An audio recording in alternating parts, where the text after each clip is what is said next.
Hey, what's going on, Guardians? My name is the Black Link, and today is October 1st, 2020, the first day of a spooky new month. And you all know what that means. It's Thursday, so it's time for another issue of the Bungie Weekly Blog, This Week at Bungie. And this time around, we are all about the incoming October spook event, Festival of the Lost. If you weren't around earlier today, we actually got a trailer and a website for Festival of the Lost live that showed off a lot of the new masks and armors and emotes and stuff that are going to be provided in the event and gave us a lot of information about what we'll be doing this time around. And because that trailer dropped earlier on a Thursday, I figured it's Thursday, we're going to be getting a TWAB video anyways. I'll just wait until the TWAB drops and then we'll make a big video covering everything that we learned from the trailer as well as from the TWAB. Plus, I was busy doing other things. So anyways, let's go ahead and talk a bit about Festival of the Lost. It's basically going to be very similar to the Festival of the Lost event last year, in that it's also going to be reutilizing the Haunted Forest replayable activity. Now, for those of you Guardians out there who maybe didn't partake in previous Festivals of the Lost, the Haunted Forest is going to be an activity that you'll be able to queue from the tower that basically takes you through a dark, spooky version of the Infinite Forest from Mercury. In there, you're tasked with clearing branches of the forest and basically making it as far inside as you can while taking out bosses along the way. The further in you make it and the more bosses you defeat, the better your rewards at the end. And this time around, there's actually going to be some serious rewards for players who choose to spend their time within the Haunted Forest. Now, additionally, there's also a different mechanic in the Haunted Forest that makes it a bit different from every other activity in the game.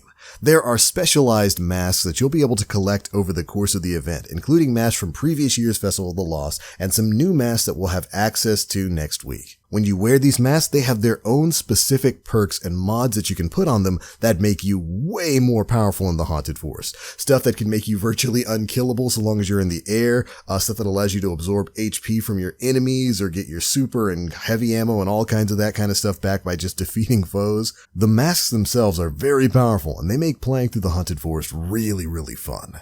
But that's the general gist of it. You load up the activity, you push your way through, you take out bosses, and you get a chest at the end.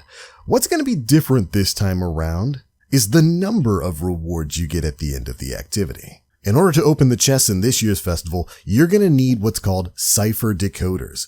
When the event begins on October 6th, talk to the spider over on the Tangled Shore to get started, and then these Cipher Decoders will start to drop from any of your favorite activities across the solar system, similar to the way that Umbral Engrams currently drop.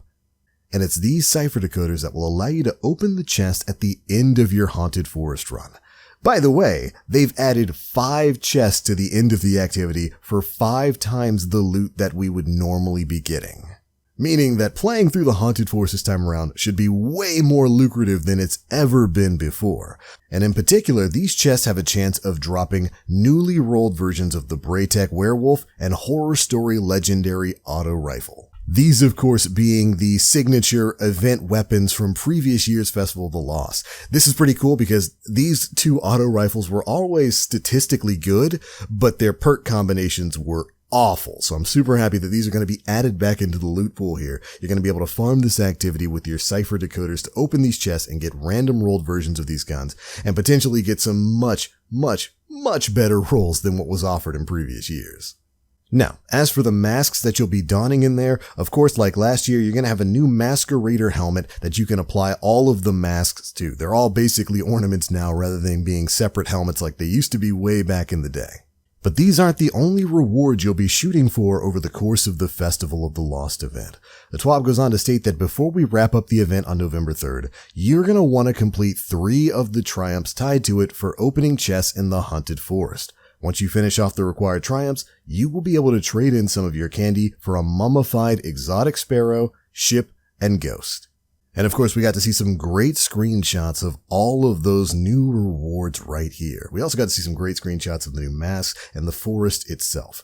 This reminds me, I almost completely forgot about the entire concept of candy. Candy's kind of going to be, if it works like previous Festivals of the Lost, a currency that you'll build up by completing bounties and taking out enemies both in the Haunted Forest and outside of it. And then you utilize that candy as a currency that allowed you to buy mystery grab bags from Ava Levante, which could contain new mask ornaments, the Braytech Winter Wolf when that became available in previous years, and of course all kinds of other things like armor and whatnot. Anyways, the rewards don't stop there. Finishing the Wrapped and Ready triumph required to get the exotic ghost also unlocks the ability to purchase the Restless Shell Ghost Pin through Bungie Rewards. And speaking of Bungie Rewards, they also have a terrifying new emblem available for free if you finish the initial quest during Festival of the Lost. And just like in previous festivals, this new emblem looks cool, and is no doubt going to be popping up all across your Guardian friend list as the event goes on starting on October 6th. But that's the general gist of Festival of the Lost. When the event goes live next week on Reset, head over to the Spider, get that quest started. You'll start to earn those cipher decoders from activities that you're completing. And then you can start making your runs through the Haunted Forest with your mask on, getting through those branches, defeating the bosses, and then opening the chest at the end for your rewards. But with that being said, there are a few things that you should know before the event begins. Here's some quick notes. The minimum power level required to enter the Haunted Forest is still 750 light, meaning everybody should basically be able to get in there. You can hold up to 25 cipher decoders before you need to go open some chests in the Haunted Forest. There will be both earnable masks and masks available for silver and bright dust in the Eververse store. And any triumphs involving masks will not require masks from Eververse. So there's going to be some triumphs that require you to do stuff with masks or earn certain masks. The masks that are in those triumphs are not the ones from Eververse. So there's no price gate there.